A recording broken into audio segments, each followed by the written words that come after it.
Hello, beautiful people. Welcome to my channel. If you're new here, thanks for clicking on my video, and I hope that you would decide to stay for a little while. If you've already subscribed to my channel, thank you. Thank you. It is much appreciated.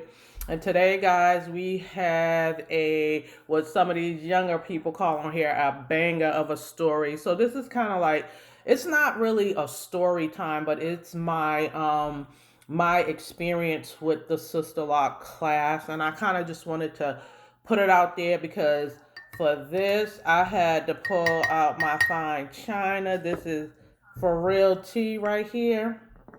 I had to pull out my fine china from Marshalls, okay? Whenever I pull this one out, that means it is real and they tried it. Somebody either tried it or I'm about to tell the real. If I pull this one out, I'm in mama bear mode, and that means it's relaxing, I'm chill, everything's good. But you get that fine china, honey. That's like that snob is looking over like, no, that's best didn't try it. Type of move right there. But okay, I'm gonna go ahead and tell y'all all about the Sisterlock class, what my experience was. I mean, but just take this as everybody's experience is probably going to be different.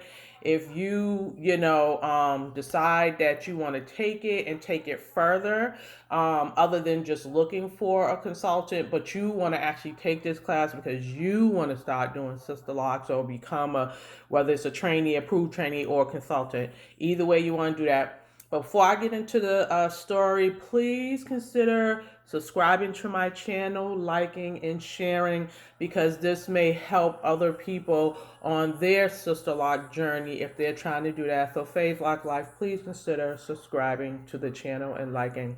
Thank you very much. But anyways, to the story. Okay, so I took my class about 3 to 4 years ago. I took the class up in Boston. It was a 3-day class. Yeah, it was like about 3 days long, and I believe the cost, if memory serves me correctly, it was definitely over $1,000. It was like at least like 1250, somewhere along that. I want to say at the most 1300, and at the least maybe 1200, something like that. But it was definitely over $1,000 for the class, and that was because I wanted to do the whole entire like class that taught everything, like because my goal was to be a consultant. um and if you're just doing the retyping class or a refresher class, those are cheaper. But if you're doing like the entire thing, then it's gonna cost you that much. So so the first day of class. So when we got to class and everything like that, my assumption was we were gonna have, because they give you kind of like, I think we had like a little bit of like a syllabus where like you get in college, where you will know exactly what's going to be taught to you, what's going to be provided to you, and all of those things. So you're going to go into the class with the expectation that all of that is going to be there, right? So when we went to the class, for one, the instructor had to let us know that the bags weren't there, and these are the bags that came with your mannequins in there, things that you were going to have to work on. Our books, our textbooks, all of the textbooks weren't there. We had to end up sharing textbooks. I think it ended up being like, I think the first day there was like maybe 10 of us, 9 or 10 of us showed up. And I think on the second day, like 2 other girls ended up showing up for the class, but they were just doing portions of the class. So they didn't have to come into like that portion of the class was actually happening. So so the first day already started off like, what? Like, we pay all this damn money and and we don't even have our textbooks or our supplies to be able to do it. It's only a 3-day class that you have to learn all this stuff. Honey, I gotta take a sip of tea. It's hot, girl, because it gets a little worse a little later down the line. So we're sharing the books. The first thing she starts to teach you, the first thing you're going to end up learning is like theory. So you're going to They're going to be teaching you about, okay, learning about the structure of hair, teaching you how to look at a head and determine what type of texture of hair a person has. You're going to learn about porosity, density, what curl patterns are good to lock, which ones are not, da da da. So they're going to be going over all the theory and all of that kind of stuff. So we ended up doing a little bit of theory in the class and all that other kind of stuff. The class is like a day long class, so you're gonna like show up like 9 o'clock in the morning or something like that, 8:30 to 9, and then you'll stay like to the end of the day. I think our classes ended up like 4:30 to 5 or something like that. So you get this theory, then I guess she kind of came over to some of our like hair and tried to show us, do a little bit of demonstrations and like to show like what texture of hair like we have. Now everybody that you go to the lock class with, in my assumption, and that was just an assumption, I thought everybody in there was going to have Sisterlocks, but it wasn't like that. Most of us did have Sisterlocks, but you had some girls in there who had micro locks. You had like a girl in there who had like yarn braids in her hair, and then the instructor herself didn't even have Sisterlocks. And to be honest with you, I was really surprised, and not to say this to be a little racist, but she was like a mixed woman, like, and she had like her little, curly hair, not like this and that. But and we ended up talking to her about that a little later down the line, because I kind of thought that was just kind of fugazi to have someone sitting up in there who didn't even have locks in their hair and was trying to teach us about locks. Now, not to say that that can't happen, but I don't know. It just seemed a little like, in the way she kind of came to me, it just wasn't really as authentic of an experience that I wanted to actually have any old ways. So then we ended up doing like this water test. I guess they gave you a thing where they gave us all cups, and then you pull a strand out your hair, put it up in there, and if it sinks or floats, it'll tell you about the porosity of your hair, all this kind of stuff. And it was just like a bunch of theory, because we really basically couldn't do much else. And she was reading from the book, having us read a little bit and this and that, like taking turns reading and then trying to explain. So so you get your little lunch period, and then afterwards you just get more theory and stuff like that. So in my mind, I kind of felt like that first day kind of just like, I'm like, okay, it kind of dragged, because the thing about it is that you're supposed to have theory in the morning, and then you're supposed to have to dealing with your mannequins at the end of the day. Like, so, because this is the only way you're gonna learn how to start doing the retightenings and stuff like that. So the second day, a couple of bags came in. So a few people. So we still didn't have. We got one damn day left. So still all the damn bags did not come in. Everybody still did not get their bags. So now you have a few people being able to work on doing their retightenings and this and that. She's trying to go through theory again, and then she's trying to, and one of the things that I noticed about her too was um it started to get like a little clicky. You could kind of tell that she was more partial to certain students, and when if they needed help or anything, like she'd go over there. If they had questions, she was more into answering the questions that they had, as opposed to like everybody else. Like, so it wasn't like she was just like being fair to the whole group as a whole. And I was like, nah, I wasn't going for that shit, because I'm like, yo, we paid a whole lot of money to learn this, and I'll be damned if I'm gonna leave this class without having the information that I need. And I done dropped $1,200 damn.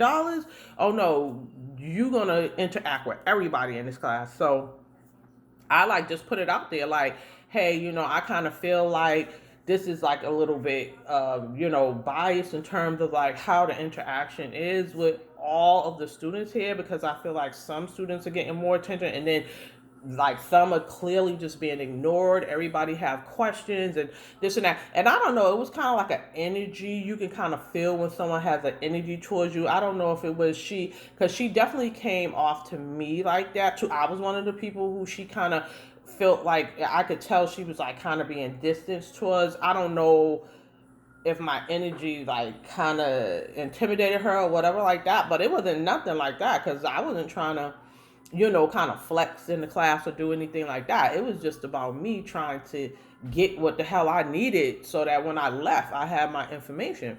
So I just put it out there, and she knew that, you know what I'm saying, that what she was doing, because as soon as the next day came, she switched that shit up, because at the end of it, you have to fill out a report card, like a little, summary of what she did. Did you think you got all you needed? All of this other kind of stuff. So the last day, so basically it was like a few demonstrations that she did, and then a few people that we had got tested on, like how fast you could do, because that's going to be a factor in you doing Sisterlocks. Like how fast can you get your retightens done, how fast can you get a client in and out, and all that other kind of stuff too. So that's going to be a factor. So we ended up doing some of that theory. It was a whole bunch. To me, I feel like there was like way too much theory to cover in 3 days. I feel like that class should have at least been a week long, because of, for you to obtain all that information. If you're a person who's never done hair before, and you just like, oh yeah, I can just go ahead and start doing Sisterlocks, I can make this money, blah blah blah, and it is a lot of good money in Sisterlocks if you learn and be able to get everything, but it's a guarantee 100% you will not be able to retain all of that information within 3 days. And if you and when you do get out of that class, if you don't follow up and do your own research and keep practicing, use the materials that they give you and go over the stuff, because you will be left with the books and your mannequin and all that stuff to practice, and then it's going to be up to you to network and stuff like that, because that, to me, that's the only way that you're going to be successful. So now we're down to our third day. So on our third day, all the bags eventually came. We all ended up getting our bags, but we still had more theory to go over, because we still couldn't get to all the information that we needed. So once we ended up finishing up with some of the information, and we still, even before we left, still did not even go through all of the information that we actually needed. So she, like I said, the teacher switched up, and then she started going around to everybody, because she know I had like called her ass out. So she ended up like, oh, everybody okay? Da da da, because she knew she could have got in trouble for that. So we ended up doing our morning theory. Then when the afternoon came, we were able to start practicing on our mannequins. We had to put some Sisterlocks in and all that kind of stuff, and then learn how to retighten them. Then a consultant, then there were like two guest consultants that came in. One of the consultants was nice enough to let us practice retightening her lock. So I guess she left some of them out to be retightened. So she allowed everybody, and which was now that part was nice. That was very, very nice of her to come in and allow us to like practice actually on her locks and stuff like that. But of course, she let us practice in the back. She wasn't messing around with the front, but she let us practice in the back of her hair. That was cool. And then another loctician came in. She stayed there for a short period of time, and then she, tried to give us a little bit of tip and all this other kind of stuff in your bag. So you like I said, you're gonna get, it's a good bag that you get, because you do get the mannequin. I believe they give you the stand. I don't know if you got, no, I don't think we got the stand. No, we did. We did. I think we did get the stand, because we did have to have it on the table. Yeah, so you do. You get the mannequin, you get the stand, you get your textbooks, and then you get like certain things like little clips, this and that, and all this other kind of stuff. But that's the least that they could give your ass with all the money they charging you. So you get like maybe 2 Sisterlock bags. You get like I think 1 or 2 Sisterlock t-shirts come in there as well. And the duffel bag. So you get like the duffel bag and all that kind of stuff. And then at the end, we took like pictures and stuff like that. And then it was like, all right, everybody said their little piece, and then we was out, and that was the end of the class. Now, in my opinion, if you have not been in the hair industry before, or know anything about doing braids, because to me, I was able to, even though it was a lot of information and I wasn't completely sure about doing the installation, but it wasn't so hard for me, because I had done hair for a long time, and I also done micro braids, because to me, I kind of looked at it like micro braids, even though it's not like microwaves, but in the sense in terms of departing in the small. So I got the parting part fairly easy because of the braiding and stuff that I used to do. So that part I got.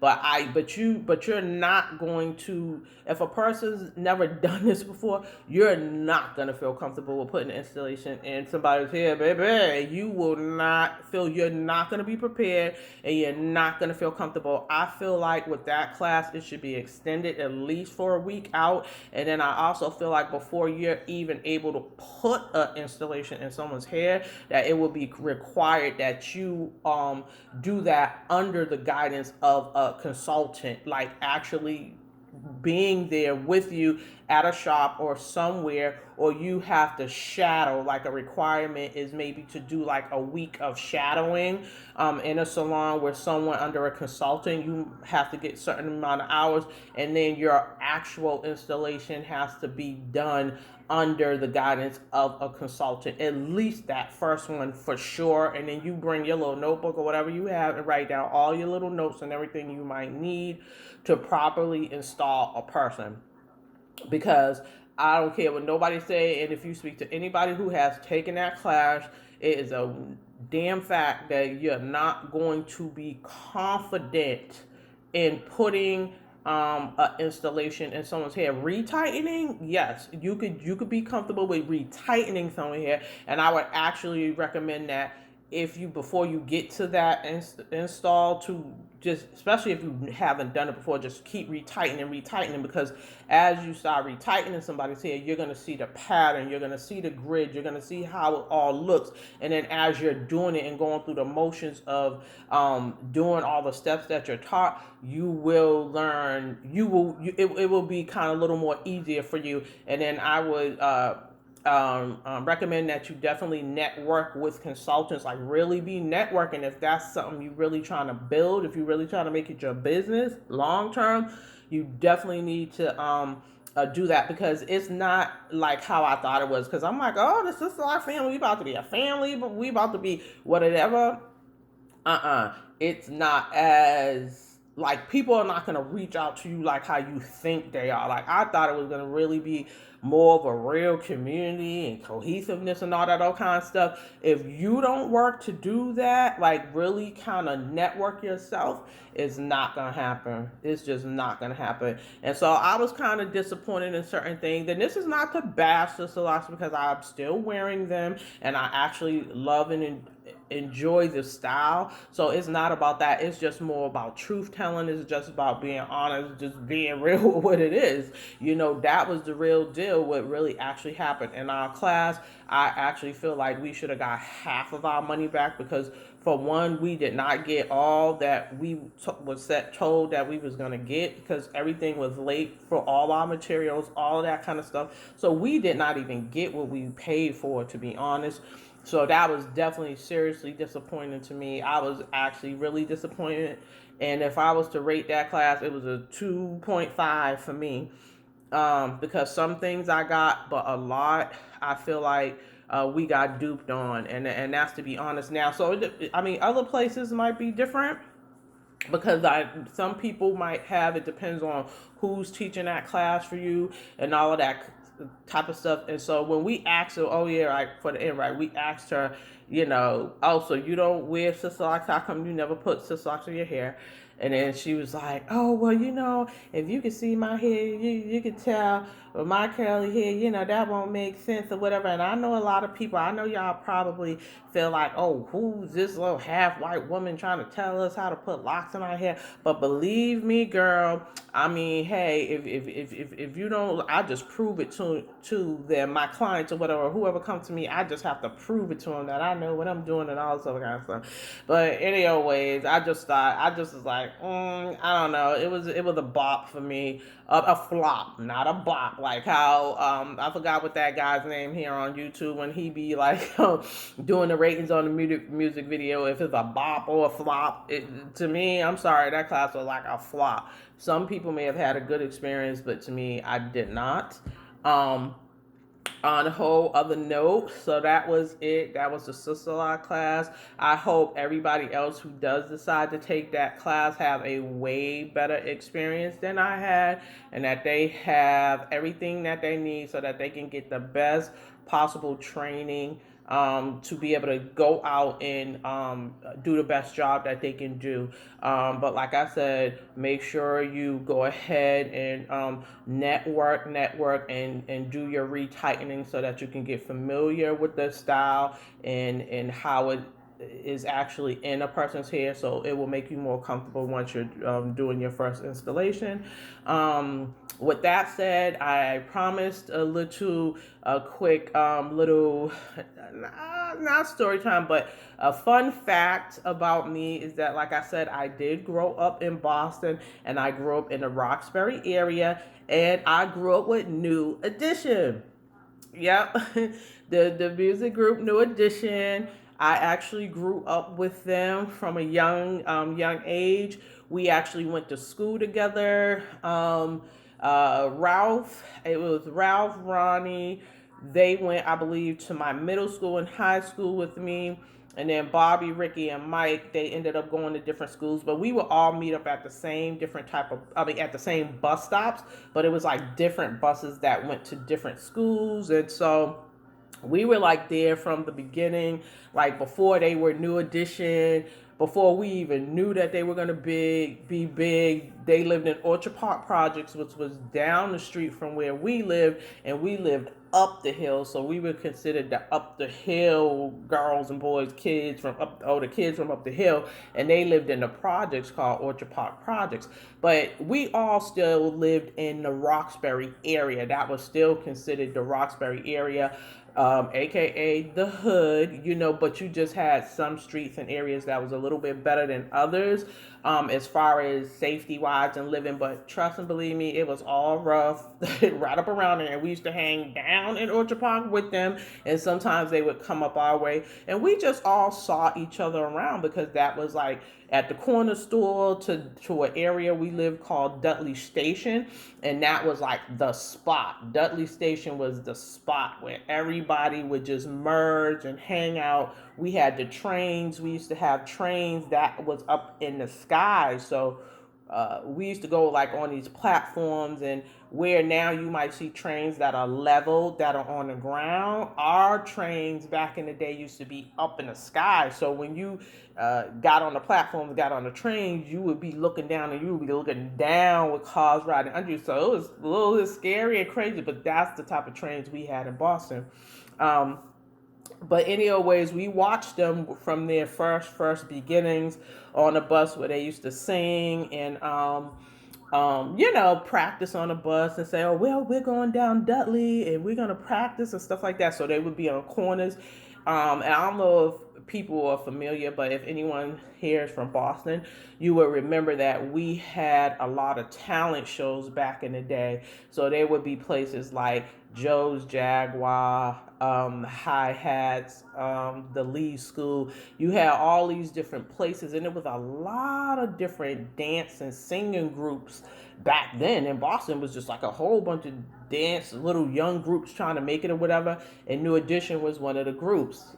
They started off with a producer, Maurice Starr, who ended up robbing them, and they ended up getting played in the beginning, but then things got better. If anybody watched the New Edition movie, you'll see the story of what happened. But I know all these people, and still in touch with Michael Bivens, his PR person, like, because they lived actually next door to us, like his PR person. So he used to always come there to visit the guy and all that kind of stuff. So we saw them all the time. Michael Bivens still puts on basketball tournaments in Boston every year, because initially that's what he wanted to be, a basketball star. So he used to play basketball all the time. But that's still a big love of his. So he comes to Boston and do that. But another thing is that New Edition is actually touring right now as we speak. They're touring. They just finished touring in Boston on March the 2nd. So if anyone, so they're going through their rosters online right now. They put on a really, really great show, Belle Biv DeVoe, but now they actually got everybody together. Bobbio behind, even though his voice ain't where it used to be. And some of them, they kind of, yeah, I'm saying, got a little worn out a little bit, but they still put on a pretty decent show. And they're going through different places. They're in the Carolina area. They over in Georgia, Atlanta, but they're going through, they're on their tour right now. So that's why I thought this was kind of fitting to bring them up, because they're actually doing a tour. And if anybody likes their music, old school with Johnny Gill and the group Can You Stand the Rain, Candy Girl, all their little New Edition little hits from back in the day. If you enjoy New Edition and like their music, you might want to consider going to one of their tours that they're on. Just check online for their dates and what area they're going to be in. I think they're going to be in Charlotte, Greenville, and a couple other places. But just know that the only way you can get in to go see them is to have your COVID shots. You have to have your COVID shots and your proof of your shots in order to go to the show. So that's going to be, I think, the only requirement that you'll need to do that for that. And hopefully this wasn't too long and that you enjoyed the quick story, and that you, again, would consider to come join the family. And with that, as always, sharing is caring, and teamwork makes the dream work. I'm out.